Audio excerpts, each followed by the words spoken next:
सिंधुदुर्ग जिल्ह्यामधील मालवण येथील ऐतिहासिक अशा राजकोट किल्ल्यावर असलेल्या छत्रपती शिवाजी महाराजांच्या भव्य दिव्य पुतळ्याच्या चबुतऱ्याची जमीन आता खचल्याचा धक्कादायक प्रकार समोर आलाय।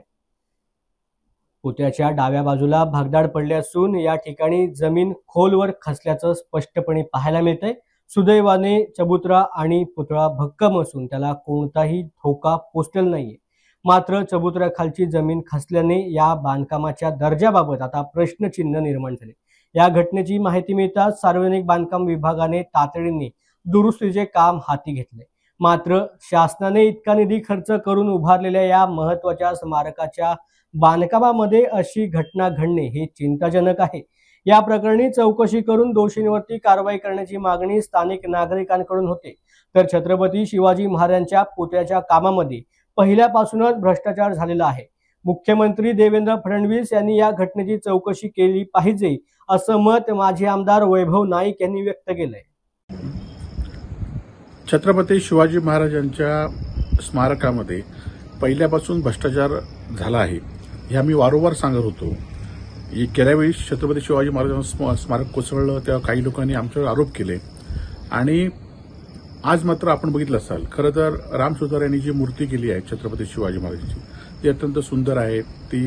तिला काही धोका आजही नाही, परंतु आजूबाजूला जे पीडब्ल्यूडीने काम केलं, जे पहिलं काम केलं होतं आणि नवीन काम केलं ते पूर्णतः बोगस काम केलं आहे। या कामामध्ये मोठ्या प्रमाणात भ्रष्टाचार झालेला आहे आणि खरं तर ज्या अधिकाऱ्यांनी हे काम केलं त्यांना आता मंत्रालयामध्ये बढती देण्यात आली।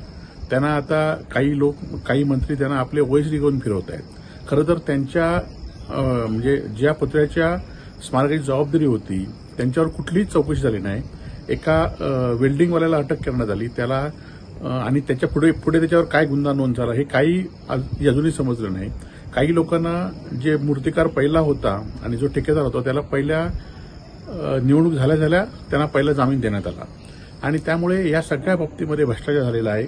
खरं तर माननीय मुख्यमंत्री देवेंद्र फडणवीस यांनी या सगळ्याची सखोल चौकशी केली पाहिजे आणि दोषींना कडक शासन दिलं पाहिजे। त्यासाठी स्थानिक अधिकाऱ्यांवर, स्थानिक लोकप्रतिनिधींवर विश्वास न राहता आपण स्वतः लक्ष घातलं पाहिजे अशी विनंती आहे।